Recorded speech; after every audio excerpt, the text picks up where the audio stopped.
A conocer la historia de Sergio de Kuiper, un entrerriano radicado hace años ya en España, pero que ha tenido vínculos muy fuertes con la República Argentina y también con la ciudad de Ramírez.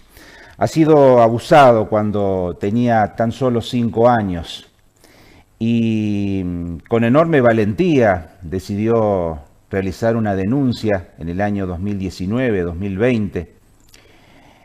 El tema es gravísimo realmente, porque el abusador fue su tío y su tío es sacerdote. Estamos en comunicación con Sergio de Kuiper. Sergio, un abrazo enorme desde aquí, desde la ciudad de Ramírez. Es gravísimo, es tremendo lo que te pasó. Contanos tu historia, por favor. Bueno, muchas gracias, Claudio. Gracias por vuestro tiempo. También les digo que mi forma de expresarme yo nací en Paraná, pero mi vocabulario llevo 22 años en España, así que os pido disculpas ya por si alguna palabra es la mitad de mi vida llevo aquí, entonces Seguro, lo voy sí, a sí. expresar con claridad. Mi tío sacerdote me hizo daño cuando yo tenía 5 años en la casa de mis abuelos paternos, cerca de Ramírez, de estación Puigari, entre Puigari y Racedo. Sí. Entonces todos esos nombres quizás a ustedes les suenan. Y ahí yo vivía en el campo y mi tío ya era sacerdote y pasó este abuso. Quizá lo primero que quiero decir y que por ahí mi familia más cercana aún no comprende es que el abuso en mi cerebro fue tan violento que mi cerebro lo encapsuló y me mostró el recuerdo, o sea, claramente yo lo pude ver cuando cumplí 42 años haciendo terapia aquí en España.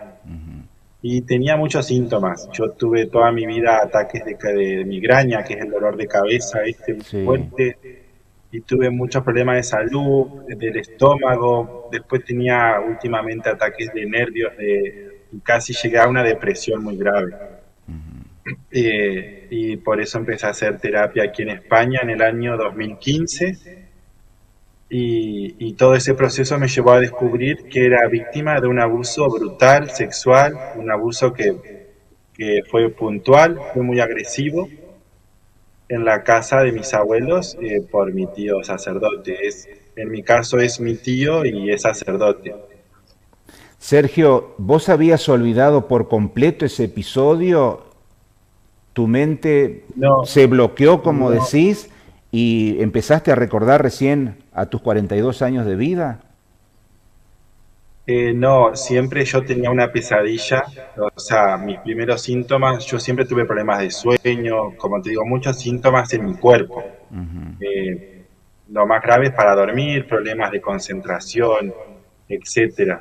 Y yo tenía una pesadilla, yo me despertaba, no te digo una vez a la semana, cada 15 días, una pesadilla horrible, que yo llegaba a una puerta, a la puerta del baño, donde me pasó el abuso, yo siempre llegaba a esa puerta y me despertaba, pero sudando, era una pesadilla y siempre las pesadillas, viste que a veces son cosas muy surrealistas, se mezclaban recuerdos y siempre había también en esas pesadillas una parte sexual, como una cosa muy traumática.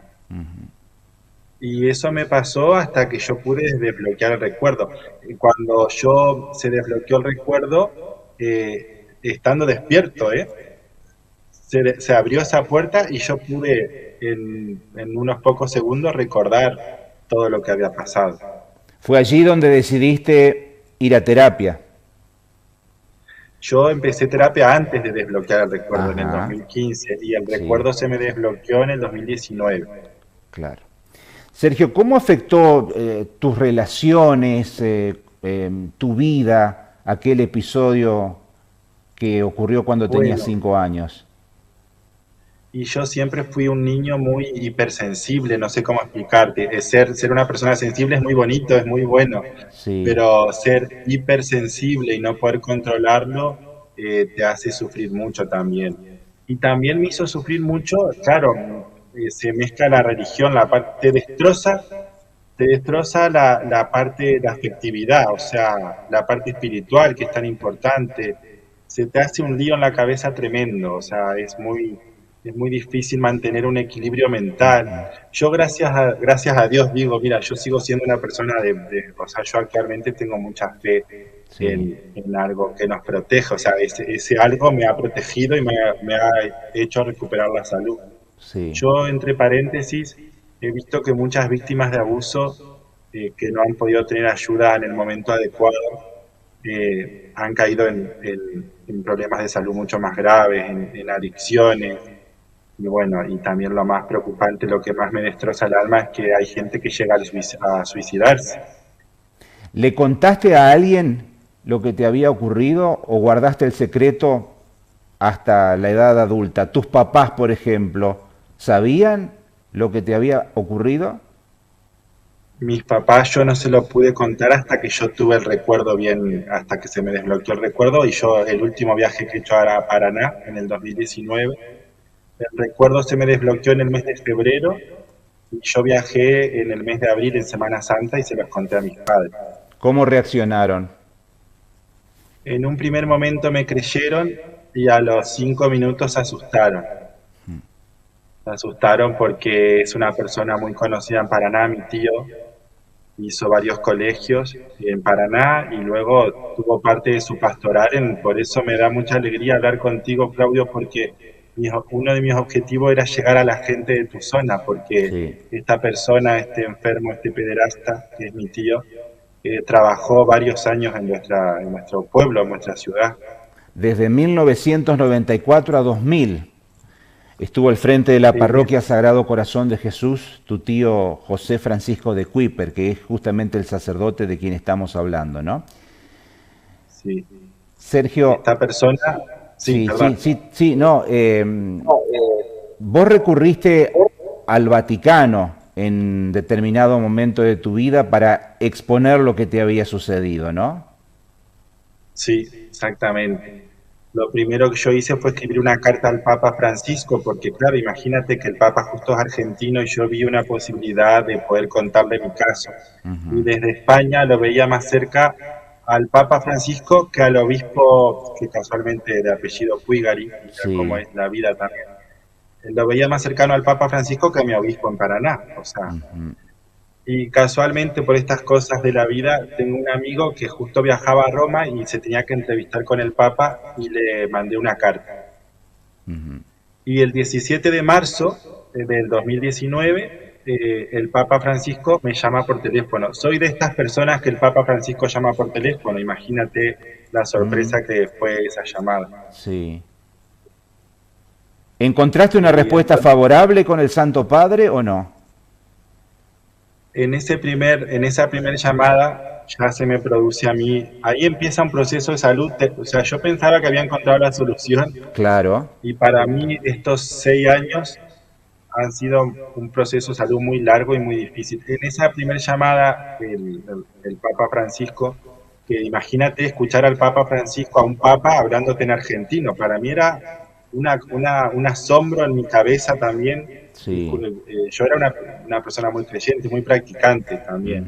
Ujú, ujú. Y el Papa me da un doble mensaje que me confunde. Primero me dice, yo te creo, y eso para mí fue muy importante. Y el segundo mensaje me dice, no se lo cuentes a tus padres, porque los vas a hacer sufrir mucho. Entonces a mí ese doble mensaje, yo luego en terapia, yo luego tuve que hacer terapia más, de forma más intensiva, y fue una de las cosas que más me ha costado entender, ese doble mensaje en esa primera llamada del Papa. Sí. Y Porque yo como niño, claro, yo como niño, como adulto, yo se lo quería contar a mis padres, porque seguro. yo te dije que me vine a España por el corralito, pero en realidad yo me vine a Europa huyendo de mi trauma. Claro, seguro, segura. Sergio, no le hiciste caso al Papa, evidentemente, ¿no? En algún momento de tu vida Evidentemente no, pudiste porque contarle esta historia a tus padres. enseguida, cuando pude, viajé enseguida y se lo conté a mis padres, porque yo tenía como la certeza, o sea, yo quería que mis padres entendieran qué es lo que me había Sí, pasado. sí. Entonces yo pensaba también a mis padres les ha costado mucho este proceso porque, como te digo, aparte de que es mi tío, es una persona muy conocida en Entre Ríos, en Paraná, Totalmente. en el departamento Paraná, podemos decir. Entonces, para ellos la carga social y que yo haya luego, yo esperé un año, yo no lo denuncié enseguida, Ujú. yo esperé casi un año para denunciarlo. Claro. Lo denunciaste ante la justicia entrerriana, ¿no? Y creo que lo hiciste estando en España. No tuviste necesidad de viajar hasta la Argentina para denunciar a tu tío. Ahí me favoreció el tema de la pandemia, de las pocas cosas positivas, podemos decir, que Ujú. fue el tema de que en esa época se usaban las videoconferencias y me dieron la seguridad jurídica de que me aceptaron la denuncia por medios como estamos haciendo nosotros, tuvo el mismo valor jurídico. Fue como si hubiera estado en persona en la Fiscalía de Entre Ríos. Claro. ¿Y sirvió de algo la denuncia? ¿Judicialmente ha avanzado la investigación o ya está prescripto el hecho por la cantidad de años que pasaron? Y eso fue un impacto en el 2021, o sea, un año, yo hice la denuncia en el 2020 y Ujú. justo un año después, el día de mi cumpleaños, el 30 de septiembre del 21, el fiscal de Diamante, porque la causa cayó en Diamante finalmente, que es donde está la casa de mis abuelos, y en ese departamento, o no sé cómo se dice ahora, perdóname que no sé, no sé Diamante lo que es dentro del Sí, departamento Paraná, no lo sé, sí, o es sí. otro departamento, ¿no? Es otro Eh, departamento, claro. eh, claro, el fiscal de Diamante, primero tuve que esperar que se pasara la causa de Paraná Diamante, luego Ujú. la cogieron, la agarraron en Diamante, y vos sabés que ahí al año me la cierran por prescripción. Eso fue un impacto terrible para vos. Y fue un regalo de cumpleaños un poco desagradable, Doloroso, sí, difícil, sí, sí. ¿Qué doloroso rol porque ocupó el arzobispo de Paraná, Monseñor Puigari, a quien nombraste hoy? Eh, ¿Sirvió de ayuda? en, ¿Tuviste la posibilidad de dialogar con él? ¿Le planteaste también la situación, lo que te había pasado? ¿Obtuviste alguna respuesta por parte de Puigari? yo primero te contaba que primero el primer obispo, porque me gusta decir esto porque es importante también jurídicamente, el primer obispo es el Papa Francisco, ¿no? Que el Claro, que conoce mi caso. Y sí, cuando viajé a contárselo a mis padres, el segundo obispo fue él, porque yo fui y se lo conté a Monseñor Pugari en persona, sí. en Paraná. Él me facilitó, fue un diálogo, pero lo que yo digo en estos 6 años ha sido un diálogo muy ambiguo, con poca transparencia. Entonces, no puedo decir que no ha habido diálogo, porque estaría mintiendo. Y además que a través del teléfono, del WhatsApp, hemos intercambiado un montón de audios y de mensajes, pero es verdad que siempre ha sido con poca transparencia y siempre me ha faltado información y soluciones prácticas reales muy pocas. O sea, no. Primero que nunca ha sido, siempre a nivel privado sí, pero a nivel público yo nunca he tenido el respaldo del obispo de Paraná Entre Ríos. Él no me ha Claro, reconocido como víctima públicamente. claro. ¿Pero te creyó? Él me creyó desde el primer momento, claro, él me creyó y ahí yo ya me doy cuenta que no hay transparencia porque yo estoy convencido que él sabe de los otros casos. Sí. A mí a Sergio, través, lo más triste, sí, eh, ¿qué pasa con las víctimas que no cuentan con dinero suficiente para encarar un tratamiento psicológico, como pudiste hacer vos? Seguramente has tenido los recursos necesarios. Pero ¿qué pasa con aquellas víctimas que no pueden eh, curar su salud como tuviste la posibilidad de hacerlo vos? y eso no sé qué palabra utilizar, es muy peligroso, no quiero que las víctimas que me estén escuchando se asusten, no, peligroso no es, es más difícil. Sí. O sea, en nuestra cultura allá de Entre Ríos, cuando te mandan al psicólogo, y imagínate si te mandan al Ujú, psiquiatra, culturalmente nos cuesta mucho dar el paso, porque en la ujú, época de nuestros padres la gente iba más al sacerdote que al ujú. psicólogo. Claro, Actualmente, gracias a Dios, se está tomando conciencia del papel del psicólogo. Y el psiquiatra es un médico que te ayuda con la medicación a superar un trauma, ¿no? Un Claro, síntoma. sí. Yo siempre lo explico que cuando nos quebramos un hueso nos ponen un yeso, ¿no? Ujú. Y en la mente es lo mismo, se nos quiebra la mente con un trauma, con un abuso, y necesitamos del psiquiatra y del psicólogo. Es como el yeso que necesita nuestra mente para volver a su sitio. Sí, Entonces es muy importante tener ayuda profesional. Ahora, las personas de las que abusa mi tío normalmente, estos pederastas, se aprovechan de las familias humildes. mm, Y ese es el miedo que yo tengo de mi tío sacerdote. Estoy convencido que él se aprovechó en Ramírez y luego en Paraná, como ya tengo constancia, sobre todo de familias de los niños dentro de las familias humildes. Entonces, mi gran preocupación, mi gran lucha es que todas las víctimas de abuso de parte de la Iglesia Católica tengan una reparación económica para poder afrontar la terapia. sí. ¿Estás entonces convencido, tenés la seguridad que tu tío abusó de otras personas también, no solamente de vos? Claro, a mí me han contactado a través de la red social por la que usted me contactó, por la que tú te has Sí. puesto en contacto conmigo también.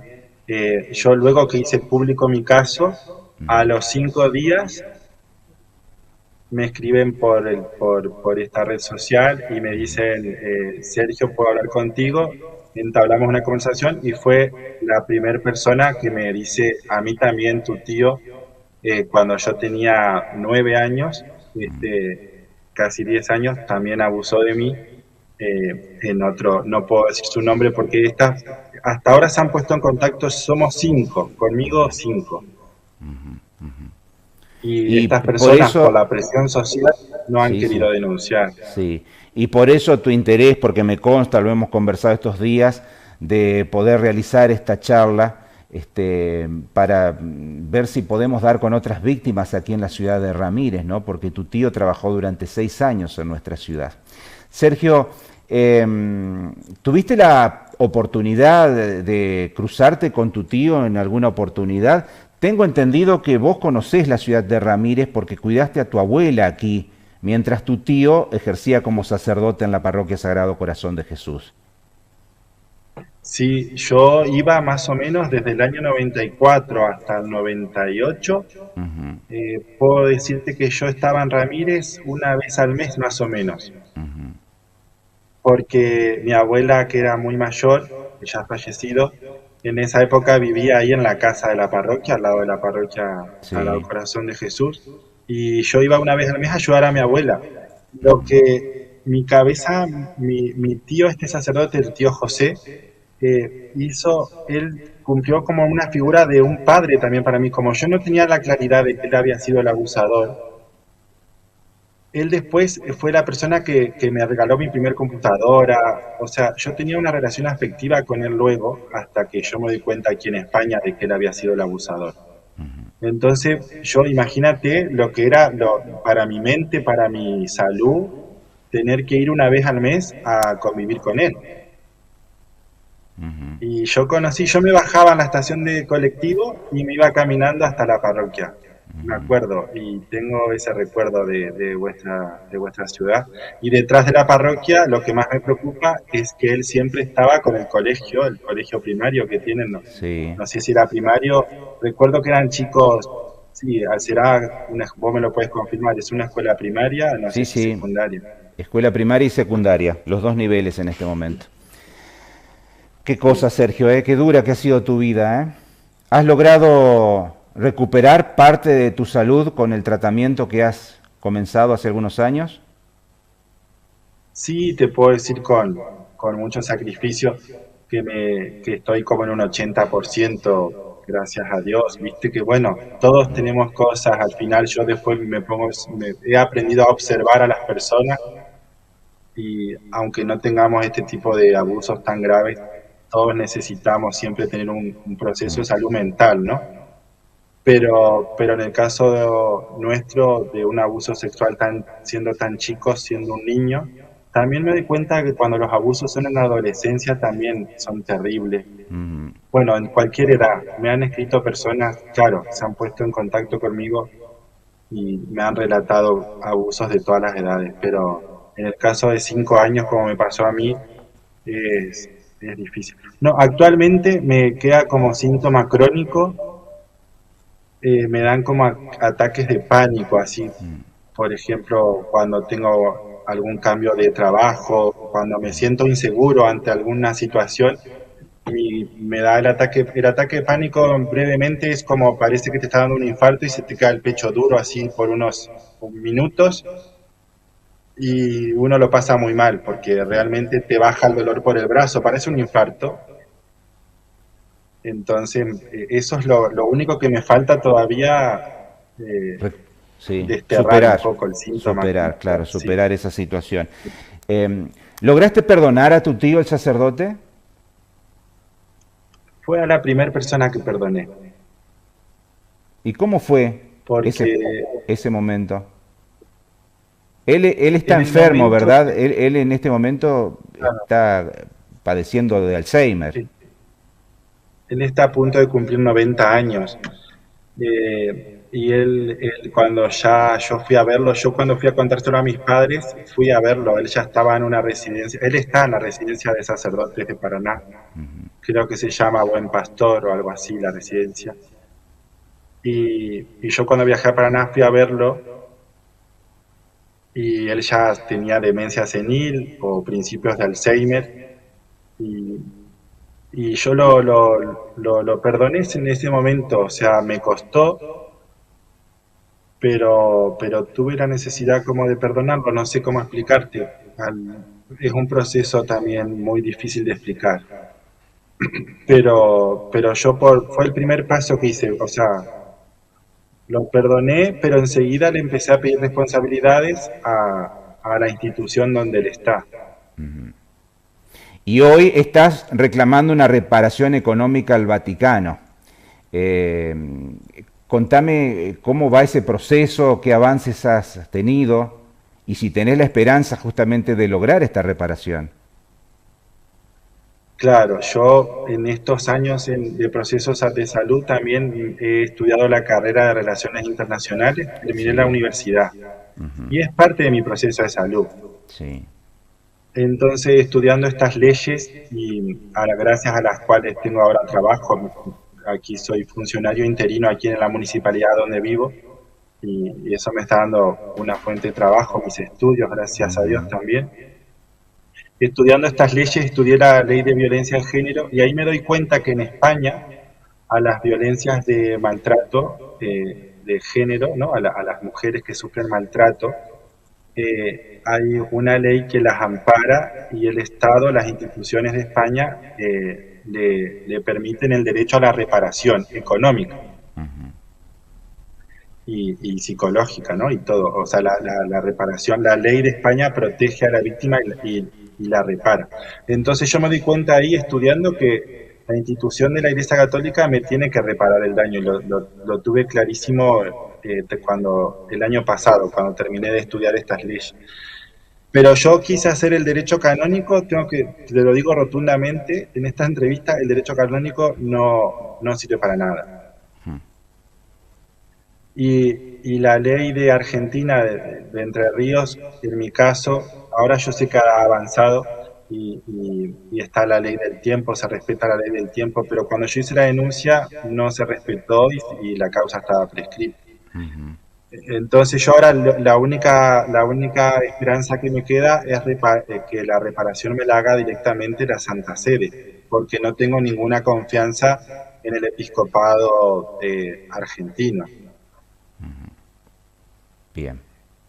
Y ya lo ha gestionado, ya ha gestionado esta reparación económica. Yo, claro, en el momento, el primer año, el Papa Francisco, ya he hablado el primer año cuando yo no hice la Sí, denuncia, hablé con el Papa Francisco 3 veces sí.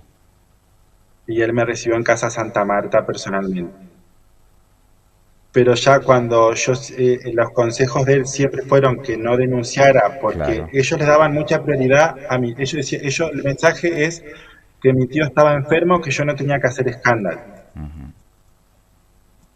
Pero yo luego con mi proceso de salud, yo estaba muy preocupado por mí mismo y por las otras víctimas. Entonces yo doy el paso de denunciar. Desde que yo hago la denuncia en septiembre del 2020, no ha vuelto a haber diálogo, no me han vuelto a llamar y yo he insistido por todos los medios y ha sido imposible el diálogo. El único que me ha contestado los mensajes es el obispo de Paraná, pero siempre de forma privada. Nunca me han querido respaldar públicamente. Tu caso y el de otras víctimas, ¿no? Se verá reflejado en un documental que próximamente verá la luz. Se trata del documental Tres Cruces. ¿Podés anticiparnos algo, Sergio? Sí, eso fue gracias también, eso fue una experiencia muy buena para mi proceso de salud. Después que hice la denuncia en el año 2022, un director de cine, Alejandro Rad, que ha hecho varios proyectos ahí en Buenos Aires, está empezando, ¿no? Con los medios que se dispone ahí también en Argentina. Y me contacta y dice, Sergio, vamos a ir a Europa, dice, y podemos, si nos permitís, nos gustaría hacer un documental con parte de tu historia. Y estoy súper agradecido. Él vino a vivir con nosotros acá en mi casa, en la casa que yo vivo. Yo actualmente estoy viviendo hace 5 años ya. Yo tuve también que asumir, te lo digo así entre paréntesis porque no es el objetivo de esta entrevista, yo he aceptado mi orientación sexual también y estoy viviendo con un chico. Entonces, mi pareja nos permitió y este director de cine vino con todo su equipo y estuvo conviviendo conmigo y pudo ser testigo del proceso de salud, porque yo justo ahí estaba también en el proceso de salud mental y de terapia y saliendo adelante. Y este documental en Argentina, si todo va bien, va a salir a la luz en el mes de junio, ahora del 2025. Y refleja mi caso, el caso de Alexis, que fue que pudo ponerme, su causa sí prosperó y el sacerdote está preso. Alexis creo que es de Lucas González, porque siempre me confundo con el nombre del pueblo. Claro, porque hay otros sacerdotes que han sido juzgados y están detenidos, como el padre Escobar Gaviria, precisamente de Lucas González, Sí, y el sacerdote Justo José Ilarraz, ¿no? Además de Marcelino sí, Moya, que también en su momento fue juzgado sí, por la justicia sí. entrerriana. Claro, esos casos han salido adelante y, y también yo, de alguna manera, con algunas de esas víctimas he visto el proceso de salud. A mí siempre me preocupa mucho la justicia, que se haga justicia, y me preocupa en el mismo nivel la salud mental, el proceso de salud mental de las personas, digamos. Sí, Es mi gran preocupación, porque y este documental, más que ser, no es como una cosa, como decir, me gustaría que la gente lo vea como una herramienta, porque ahí se observa nuestro proceso de salud, lo claro, difícil de nuestro proceso de salud. claro. Y hay la tercera persona es Carla, que es la historia, es una persona que ha sufrido abuso en Salta. Muy bien.